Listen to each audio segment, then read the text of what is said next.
Well, there really is no such thing as the perfect egg donor, just the perfect donor for you. It's really important when you're looking for a donor that you consider both physical and hobbies and emotional interests when you're reviewing her profile. You don't want to choose just based on looks alone, because you have to remember that 50% of the baby is your genetics. So while you can hope that the donor will pass qualities on to your child, genetics really is all up in the air, and no one knows exactly how things get passed from an egg donor or from you to the child.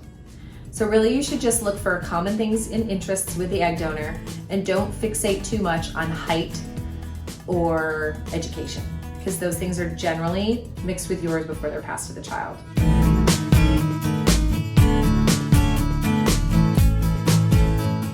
Generally, we find that dedication is the most important quality in an egg donor, because not having a dedicated donor can cost you money in the long run, and we definitely don't want that to be the case. We really thoroughly screen our donors to make sure that they are dedicated to the process. The other things that you want to consider when you're looking at an egg donor profile is, does she look like someone that you would want to create a baby with? Does she have the qualities that you're looking for in a person? Does she have similar interests and hobbies? And do you generally like the way that she looks and her kind of family structure? It's also really important to consider her medical history, because you want to make sure that you're choosing someone that is very healthy and is not going to pass on any related conditions to your child that may later cause problems for the baby.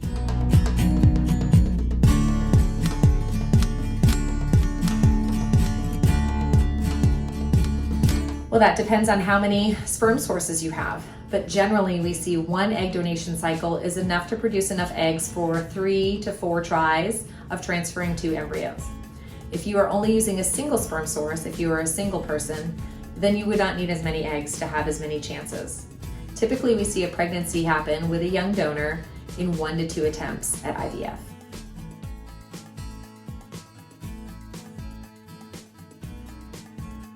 So when a donor decides to do an egg donation, she signs a legal contract, and you also sign a legal contract that dictates that all of the eggs that she produces will go to you.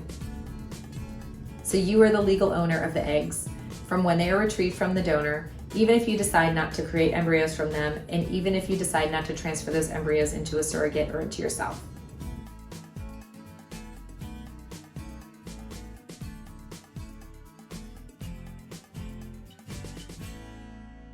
If you and your partner or husband are both contributing sperm to the embryo creation, you're going to want to look very closely at the history or the AMH count of the donor you're choosing. You'll want to make sure that the donor you're choosing is going to produce enough eggs so that you can both create embryos. Typically, you're going to want to look for an egg retrieval count of 15 to 20, just knowing that not all of those will be normal eggs. So that's what we recommend. It's a really good idea if you're using 2 sperm sources to look closely at the donor and either choose an experienced donor, one who has done an egg donation before, or a proven donor. Proven donor is one from whom has done an egg donation and a pregnancy has resulted.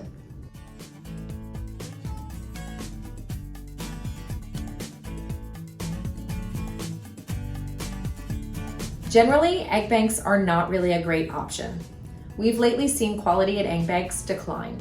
And in addition, you get less information about the donor when you go to an egg bank.